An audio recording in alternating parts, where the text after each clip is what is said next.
ഷാഫിക്കെതിരെ നിയമ നടപടിക്ക് അനുമതി തേടി Vadakara control room inspector. Perambra സംഘർഷവുമായി ബന്ധപ്പെട്ട ഷാഫി പറമ്പിലിന്റെ ആരോപണത്തിലാണ് നടപടിക്കൊരുങ്ങുന്നത്. Vadakara control room SHO Abhilash David ഉന്നത ഉദ്യോഗസ്ഥരുടെ അനുമതി തേടി MP അപകീർത്തികരമായ പരാമർശങ്ങൾ നടത്തിയെന്നാണ് ആരോപണം. സംഘർഷത്തിനിടെ അഭിലാഷാണ് തന്നെ മർദ്ദിച്ചതെന്നായിരുന്നു ഷാഫി പറമ്പിൽ MP-യുടെ ആരോപണം. അനഘ അർഷൻ ചേരുന്നു. അനഘ, ഒടുവിൽ SHO നിയമ നടപടികളിലേക്ക് കടക്കുന്നു. നേരത്തെ തന്നെ SHOയുടെ വിശദീകരണം വന്നിരുന്നു. അന്ന് താൻ അവിടെ ഉണ്ടായിരുന്നില്ല, തെറ്റായ പ്രചരണമാണ് നടക്കുന്നത് MP-യുടെ ഭാഗത്തു നിന്നും. എന്താണ് വിശദാംശങ്ങൾ?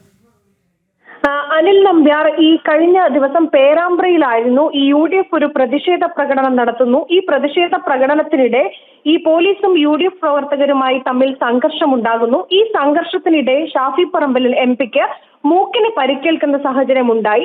ഇതിനെ തുടർന്നാണ് ഈ സംഘർഷം കഴിഞ്ഞതിന് ശേഷം പിന്നീട് വാർത്താ സമ്മേളനം വിളിക്കുന്നു ഈ ഷാഫി പറമ്പിൽ MP. ഈ വാർത്താ സമ്മേളനത്തിനാണ് ഡിജിറ്റൽ തെളിവുകൾ അടക്കം ചൂണ്ടിക്കാണിച്ചുകൊണ്ടായിരുന്നു ഷാഫി പറമ്പിൽ ഈ നിലവിൽ വടകര കൺട്രോൾ റൂം SHO ആയിട്ടുള്ള അഭിലാഷ് ഡേവിഡ് ആണ് തന്നെ മർദ്ദിച്ചത് എന്ന് പറയുന്നു. മാത്രമല്ല, ഗുണ്ട ബന്ധം, ഈ അഭിലാഷ് ഡേവിഡിന് ഗുണ്ട ബന്ധമുണ്ട്, ഈ അഭിലാഷ് ഡേവിഡിനെ സർവീസിൽ നിന്ന് പിരിച്ചുവിട്ടതാണ് എന്ന് തുടങ്ങുന്ന ആരോപണങ്ങൾ ഈ SHOക്കെതിരെ MP ഉന്നയിച്ചിരുന്നു. ഇതിനെ തുടർന്ന് തന്നെ ഇത് നിഷേധിച്ചുകൊണ്ട് തൊട്ടടുത്ത ദിവസം തന്നെ ഇത് നിഷേധിച്ചുകൊണ്ട് അഭിലാഷ് ഡേവിഡും രംഗത്ത് വരികയും ഒക്കെ തന്നെ ചെയ്തിരുന്നു.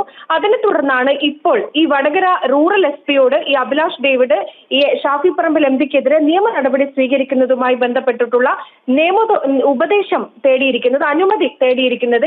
ഈ അഭിലാഷ് നൽകിയിരിക്കുന്ന ഈ അപേക്ഷ അത് SP DGP-ക്ക് കൈമാറിയിട്ടുണ്ട് എന്നാണ് പുറത്തു വരുന്ന വിവരം.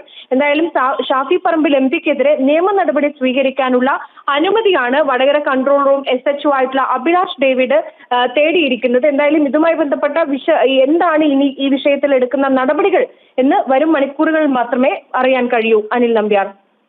ഷാഫി പറമ്പിൽ MP-ക്കെതിരെ നിയമ നടപടിക്ക് അനുമതി തേടി Vadakara control room inspector. Perambra സംഘർഷവുമായി ബന്ധപ്പെട്ട ഷാഫിയുടെ ആരോപണത്തിലാണ് നടപടിക്കൊരുങ്ങുന്നത്. Vadakara control room SHO Abhilash David ഉന്നത ഉദ്യോഗസ്ഥരുടെ അനുമതി തേടി. അനഘ ഹർഷാണ് വിശദമായ വിവരങ്ങൾ നൽകിയത്.